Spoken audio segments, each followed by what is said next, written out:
శ్రీ సద్గురు పరమాత్మనే నమః. శ్రీ స్వామి అచలానంద గురుభ్యో నమః. ఆత్మకి ఏ కర్తృత్వము లేదు, ఏ భోక్తృత్వము లేదు.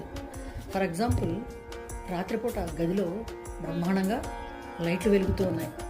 ఆ లైట్ల వెలుగులో నీవు జపం చేసుకుంటావో, ధ్యానం చేసుకుంటావో, పూజలు చేసుకుంటావో, ఆ పుణ్యమేమైనా ఈ లైట్కి కానీ, గోడలకు కానీ, గదిలో ఉన్న ఆకాశానికి కానీ వస్తుందా?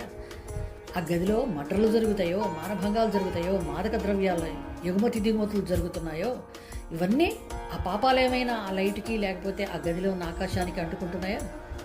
లేదు కదా. అలాగే ఈ శరీరం అంతా నిండి ఉన్న ఆత్మకి నీవు చేసే పుణ్యాలతో కానీ, నీవు చేసే పాపాలతో కానీ ఎలాంటి సంబంధం లేదు.